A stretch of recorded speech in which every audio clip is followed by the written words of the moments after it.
नमस्कार दोस्तों, एक बार फिर से आप सभी का हार्दिक स्वागत है। आज हम थोड़ा सा बात करेंगे एलडीसी भर्ती 2026 के बारे में। थोड़ा सा एक गंभीर विषय है और थोड़ा सा चिंताजनक विषय भी है। विषय ये है कि इसमें अगर हम देखें तो रिजर्वेशन की बात हमेशा होती है। सरकारी जो भी भर्तियां आती हैं उन सब में रिजर्वेशन की बात होती है। कुछ एक पॉइंटों के अंदर ऊपर नीचे चल जाता है, लेकिन इस बार थोड़ा सा ज़्यादा ही ऊपर नीचे हो गया और उसमें स्पेशली जो विद्यार्थी ओबीसी कैटेगरी से संबंधित है उनके साथ में कहीं ना कहीं अन्याय हुआ है। ये किस प्रकार से हुआ है, बोर्ड से कहां पर गलती हुई है और ये रियल में क्या मुद्दा है, इसके बारे में आज हम बात करेंगे। और ये बिल्कुल विद्यार्थियों के साथ में जो है वो एक प्रकार से अन्याय है और इसके खिलाफ एक आवाज उठनी चाहिए। सभी विद्यार्थी जो है वो अगर इसमें चाहेंगे, अगर साथ देते हैं तो ऐसी कंडीशन में हो सकता है कि अंततः बोर्ड को भी इसके अंदर सुधार करने की आवश्यकता पड़ जाएगी। तो यहाँ पर हम बात करेंगे, क्योंकि जैसे आपने देखा होगा कि चतुर्श्रेणी के टाइम में भी ये माहौल बना था कि बाहर के लोग आएंगे, तब लोगों ने आवाज उठाई, एक बड़े स्तर के ऊपर जो है वो बोर्ड के पास में आवाज पहुंची और उसके बाद में राजस्थान जीके का पोर्शन जो है वो बढ़ाया गया और कहीं ना कहीं बाहर जो बाहरी राज्यों वाले विद्यार्थी थे वो इसके अंदर रुके।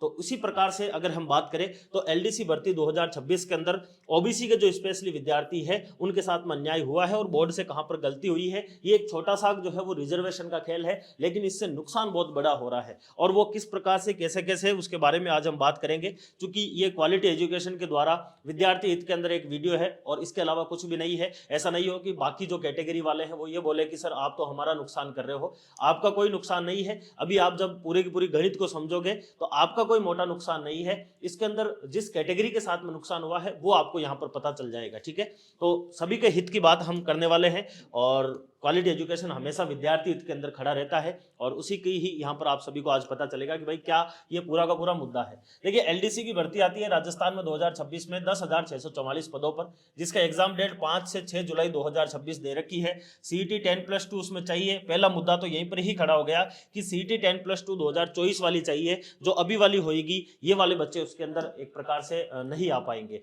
तो एक पक्ष वो भी है विद्यार्थियों का जो ये बोल रहे हैं कि सर हमें जो है वो पुरानी वाली सीईटी तो हमने दी नहीं थी या फिर हम उस समय पास नहीं हुए थे, तो अभी जो सीईटी है इसके अंतर्गत इस एलडीसी की भर्ती को लाया जाए। तो एक मुद्दा तो ये अलग है, वो अलग प्रकार का जो है वो मुद्दा है और उसमें आलोक राज जी ने क्लियरली कह दिया है कि भाई जो पुरानी सीईटी हुई है हम तो उसी के ही आधार के ऊपर ये वाली एलडीसी की भर्ती करवाएंगे। तो ये चीज तो क्लियर हो गई। ठीक है, आज से जो है वो आवेदन स्टार्ट हो गए हैं, 13 फरवरी तक आवेदन इसके चलने वाले हैं। मुद्दा क्या है, किस प्रकार से, देखिए एलडीसी के अंदर पदों का वर्गीकरण दिया गया जिसमें अलग अलग विभाग के अंदर आपके पद थे, चाहे आरपीएससी हो, प्रशासनिक सुधार विभाग हो, कृषि विपणन निदेशालय हो, राज्य विपणन निदेशालय हो, प्रदूषण वाला और माध्यमिक शिक्षा बोर्ड, इन सभी के अंदर पद जो है वो रखे गए थे, जिसके अंदर लिपिक ग्रेड सेकंड और कनिष्ठ सहायक के ये इनके पद थे। ठीक है, इसमें गैर अनुसूचित और अनुसूचित दो प्रकार के नॉन टीएसपी और टीएसपी के लिए होते हैं। नॉन टीएसपी का यहाँ पर कोई मुद्दा नहीं है। मुद्दा मेनली किसका है, सॉरी टीएसपी का कोई मुद्दा नहीं है। मेन मुद्दा जो है वो किसका है, आपका नॉन टीएसपी का यहाँ पर मुद्दा है। नॉन टीएसपी के इन सभी पदों को जोड़ते हैं तो टोटल 9,642 पद निकल कर आते हैं आपके सामने। अब कहानी कहां पर शुरू होती है कि 9,642 जो पद है इनका वर्गीकरण कुछ इस प्रकार से हो रखा है। जैसे कि अगर हम बात करें सबसे पहले जनरल कैटेगरी, जनरल में चाहे मेल हो, फीमेल हो, विडो हो, डाइवोर्स हो और एक सर्विसमैन हो, इन सभी के जिन जिन विभाग में, चाहे आरपीएससी हो, जो भी हो, आरबीएससी हो, इन सभी विभागों के पदों को यहाँ पर जोड़ा गया है और ये आपके सामने क्या किया गया है, टोटल किया गया, जिसमें से चूंकि हॉरिजॉन्टल रिजर्वेशन है इसलिए एक सर्विसमैन को यहाँ पर अलग रखा गया है और इन जनरल वाले, चाहे जनरल का कोई सा भी हो, मेल हो, फीमेल हो, डाइवोर्स हो और आपके विडो हो, इनको जोड़कर जब पदों को टोटल किया जाता है तो कैटेगरी वाइज जनरल के जो कुल पद निकल कर आते हैं वो निकल कर आते हैं 3,832 पद। ठीक है, यहां तक। दूसरी कैटेगरी यहां पर आती है एससी, ये तो थी जनरल। दूसरी आती है एससी। एससी के अंदर मेल के, फीमेल के, विडो के और डाइवोर्स के, इन सबको जब जोड़ा जाता है तो कुल पद निकल कर आते हैं आपके 1,496 पद। फिर तीसरी कैटेगरी आती है आपके एसटी की और एसटी के अंदर जब इन सभी को जोड़ा जाता है तो यहां पर कुल पद निकल कर आते हैं 1,299 पद। ठीक है, ये किसके हैं, आपके एसटी के हैं। फिर इसी प्रकार से जब आपके आती है ओबीसी कैटेगरी और ओबीसी के अंदर जब इन सबको जोड़ा जाता है तो पद निकल कर आते हैं 1,533। ठीक है, फिर आते हैं आपके एमबीसी के अंदर, एमबीसी वालों को सबको जोड़ते हैं तो निकल कर आते हैं 439। फिर आता है ईडब्ल्यूएस, ईडब्ल्यूएस में सभी को जोड़ते हैं तो कुल पद निकल कर आते हैं नॉन टीएसपी के अंदर 996 पद और बाकी वाले से इनसे मतलब नहीं है क्योंकि ये सारा का सारा जो रिजर्वेशन है वो अलग प्रकार से है। ठीक है, कुल पद कितने निकल कर आते हैं, 9,642 पद, जो कि किसके हैं, नॉन टीएसपी के पद है। ठीक है, ये नॉन टीएसपी के पद है जो कि कुल पद है नॉन टीएसपी के। ठीक है, 9,642 पद है।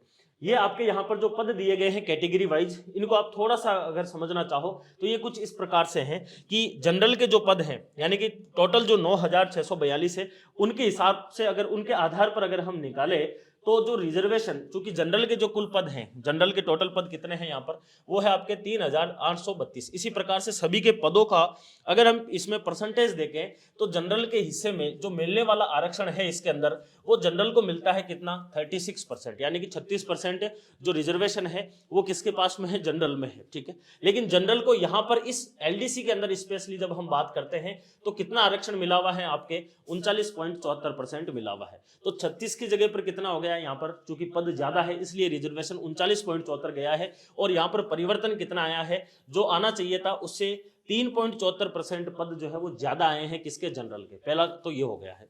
दूसरी कैटेगरी आती है आपके एससी की। एससी के अंदर आपके 16% जो है वो रिजर्वेशन मिलता है, लेकिन यहाँ पर मिला हुआ कितना है, 15.51% है। यहाँ पर एससी के अंदर जो है वो माइनस हो रहा है, लगभग जो है वो पॉइंट जो है वो आपके 4 यानी कि 0.49% के आसपास क्या हो रहा है, माइनस हो रहा है। तो यहाँ पर प्लस हो रहा है और आपके एससी के अंदर क्या हो रहा है, माइनस हो रहा है। लेकिन हम 0.5 तक यानी कि आधे % तक भी अगर डिफरेंस आता है तो बच्चे आवाज नहीं उठाते हैं, तो इस वजह से एससी वालों को इतना कोई ज्यादा इश्यू नहीं आ रहा है इस चीज से।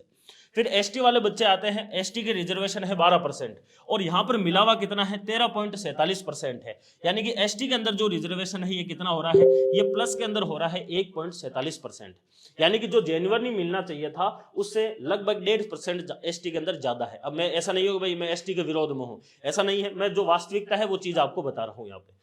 फिर सबसे बड़ा जो आपके ज्वलंत मुद्दा है, जिसके बारे में सभी जो है वो आपके नेता भी हो, चाहे जो शिक्षक गण भी हो, जो विद्यार्थी खुद हैं, वो सभी लोग इसके बारे में आवाज उठा रहे हैं कि ओबीसी को रिजर्वेशन 21% के जो है वो मिलना चाहिए, जो आपके संविधान के अकॉर्डिंग 21% रिजर्वेशन मिलना चाहिए। लेकिन यहाँ पर एलडीसी के पदों के हिसाब से देखें तो ये लगभग 15.90 के आसपास, 15.89, यानी कि मोटा मोटा अगर हम पकड़े तो 15 से 16% के आसपास ही इन पदों के हिसाब से रिजर्वेशन मिल रहा है। तो जब इनका डिफरेंस अगर आप देखोगे तो सबसे बड़ा डिफरेंस यहाँ पर आपको नजर आएगा, -5.11% के आसपास ये रिजर्वेशन जो है वो डिफरेंस निकल कर आ रहा है। यानी कि अगर हम यहाँ पर देखें तो 0.5 तक अगर हम देखें तो कोई ज्यादा डिफरेंस नहीं है और बच्चे भी आवाज नहीं उठाते हैं। लेकिन यहाँ पर कुल पदों का 5.11%, क्योंकि 5% तो एमबीसी को रिजर्वेशन दिया हुआ है, एक अलग से ही जो है वो रिजर्वेशन जितने के जितने पद जो है वो कम हो रहे हैं ओबीसी में। इस वजह से सबसे बड़ा जो यहाँ पर सवाल उठा रहे हैं वो ओबीसी के बच्चे हैं कि हमारे जो पद हैं वो 21% रिजर्वेशन बचा ही नहीं, इस भर्ती में हमारा रिजर्वेशन ही लगभग 15% हो रहा है, और हमारे यहाँ पर सबसे बड़ा नुकसान यही है कि हमारे लिए 5% के आसपास सीटें जो है वो कम हो रही है, इसलिए ये मुद्दा सबसे ज्यादा उठ रहा है। उसके बाद में अगर हम एमबीसी का देखें तो 5% मिलना चाहिए और 4.5% यहाँ पर मिला हुआ है, लगभग 0.5 के आसपास कम है।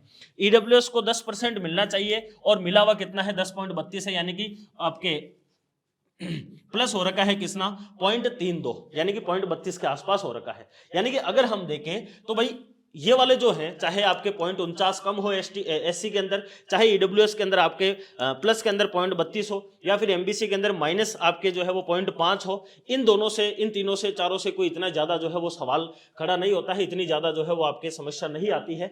लेकिन मेजर जो डिफरेंस देखने को मिल रहा है वो यहाँ पर है कि ओबीसी के अंदर लगभग 5% के आसपास जो है वो रिजर्वेशन कम हो रहा है, जनरल के अंदर ये प्लस हो रहा है लगभग 3.74% के आसपास, और आपके एसटी के अंदर प्लस हो रहा है 1.47। यानी कि बोर्ड से जो गलती हुई है वो मेजर मिस्टेक यही पर ही हुई है कि 0.5 तक जो है वो बच्चे सहन कर लेते हैं, 0.5 तक जो है वो ऊपर नीचे चल जाता है। लेकिन इन 3 कैटेगरी के अंदर जो है वो 2 जगह पर एक बड़ा प्लस हो रहा है, क्योंकि देखिए जो संविधान के अंदर लिखा हुआ है, जो जेन्युइन चीज है, जो उनके अधिकार है, वही चीज वो मांग रहे हैं बच्चे। बच्चों की यहाँ पर कोई गलती नहीं है, वो ये बोल रहे हैं कि भाई जैसे कि अभी भाई जैसे मान लीजिए कि फॉर एग्जाम्पल एमबीसी में 0.5 के आसपास कम हो रहा है, वो कोई बोल नहीं रहे, क्योंकि इतना तो चलता है, इतना हर भर्ती में रहता है, क्योंकि इतना ज्यादा भी परफेक्ट चीज जो सीटें हैं वो नहीं आती है कभी भी, हमें भी पता है।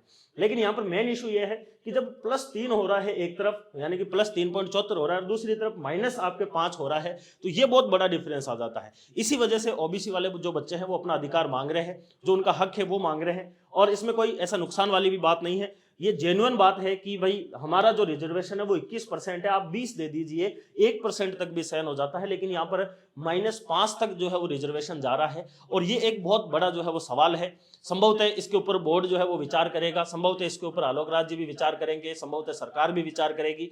मैक्सिमम लोग जो है वो इसके बारे में बता भी रहे हैं कि ये चीज़ गलत है। और वाकई में ये चीज़ गलत है कि जब इतना बड़ा डिफरेंस आ जाता है तो बच्चा तैयारी करेगा कैसे? क्योंकि एक जनरल का तो चलो, इसमें तो ऑल ओवर सब लोग फाइट करेंगे, जनरल में तो सब लोग फाइट कर रहे हैं, लेकिन खुद की कैटेगरी में तो वो एक चीज़ अपने आप को सेफ मानकर चलता है। लेकिन जब कैटेगरी के खुद के ही पद कम हो जाएंगे तो उस कंडीशन के अंदर वो बच्चा कैसे अपने आप को सेफ फील करेगा, या फिर वो आगे तैयारी के लिए मोटिवेट होएगा। तो यहाँ पर ये बहुत बड़ी चूक हुई है आरपीएस अपने अधीनस्थ बोर्ड से, और इस चूक के अंदर सुधार करना चाहिए। ये पदों का वर्गीकरण यहाँ पर थोड़ा सा गलत हुआ है, ओबीसी के बच्चों के साथ में ये अन्याय हो रहा है, और ये रिजर्वेशन का ही सबसे बड़ा जो है वो क्या है, आपके खेल हो रहा है। ठीक है, तो ये किस प्रकार से क्या हुआ है, इसके बारे में आलोक राज जी को बार बार लोग जो है वो सूचित भी कर रहे हैं। लेकिन मेरा यही कहना है अंततः कि एलडीसी भर्ती है, बड़ी भर्ती है, बच्चे इंतजार करते हैं ऐसी भर्ती का कि भाई बड़ी भर्ती आए, हम सिलेक्शन लेवे। और उस भर्ती के अंदर अगर आप बड़ी भर्ती के अंदर अगर ऐसा अगर कर देते हैं, जैसे मान लीजिए 100 पदों पर भर्ती है, तो उसमें बच्चा भी नहीं सोचेगा इतना कि यार 100 ही पद है, उसमें कोई बात नहीं है कि भाई हमारा रिजर्वेशन ऊपर नीचे हो रहा है तो चलता है। यहाँ पर पद जो है वो कितने हैं, आपके पद जो है वो 10,000 के आसपास है, और ऐसी बड़ी भर्ती के अंदर अगर 5% अगर रिजर्वेशन का अगर ऊपर नीचे होता है तो पूरा खेल ही बिगड़ जाता है, कई सारे बच्चों के साथ में अन्याय हो जाता है, और ये गलत चीज़ है। और इसके बारे में क्वालिटी एजुकेशन जो है वो हमेशा से ही विद्यार्थी हित की बात करता रहा है। हमारी तरफ से जो भी ओबीसी के विद्यार्थी हैं उन सबको सपोर्ट है, जितना होगा हम हमारी तरफ से सपोर्ट करेंगे। दूसरा ये भी है कि जो विद्यार्थी ये बोल रहे हैं कि भाई, ये सोच रहे हैं कि भाई सर आपने हमारा प्लस बताकर आप हमारी सीटें कम करवा रहे हो, तो ऐसा भी मेरा कोई उद्देश्य नहीं है कि भाई आपकी सीटें कम हो। जितना आपको रिजर्वेशन दिया हुआ है उतना आपको मिल जाना चाहिए। ओबीसी वाले भी बेचारे 0.5 तक जो है वो ऊपर नीचे सहन कर सकते हैं, लेकिन 5% ये बहुत ज़्यादा होता है, और ये अपने आप में कहीं ना कहीं उन विद्यार्थियों के साथ में अन्याय हो रहा है, उनके परिवार के साथ में अन्याय हो रहा है, और बोर्ड की ये बहुत बड़ी गलती है। इसके अंदर सुधार होना चाहिए, संभवतः इसके अंदर सुधार होगा, ऐसी उम्मीद है। और बाकी आप लोग जो है वो लगातार इसके खिलाफ अगर आवाज़ उठाए रखेंगे, और कहीं ना कहीं आप आलोक राज जी तक या फिर बोर्ड तक, सरकार तक अगर ये आपकी जो एक प्रकार से जानकारी है अगर ये पहुंचा देंगे तो संभवतः इसके अंदर जो है वो सुधार हो जाएगा। बाकी क्वालिटी एजुकेशन हमेशा आपके साथ में है, हमारी तरफ से आपके लिए हमेशा सपोर्ट रहेगा। और आपके कोई भी प्रश्न है तो आप कमेंट में लिख सकते हैं, आपकी प्रतिक्रिया जो है वो कमेंट के अंदर लिख सकते हैं। ठीक है, तो फिलहाल अपन इसको इतना ही रखते हैं। ये एक प्रकार से ऑल ओवर जो भी हमारे बड़े लोग हैं उन तक जो है वो जानकारी पहुंचाने के लिए, उनको जो मुद्दा है वो समझाने के लिए ये वीडियो था, और ओबीसी के स्पेशली जो विद्यार्थी है उनके सपोर्ट में ये वीडियो था। तो फिलहाल अपन इसको इतना ही रखते हैं, आने वाले समय में और मिलेंगे, तब तक के लिए धन्यवाद, take care, all the best.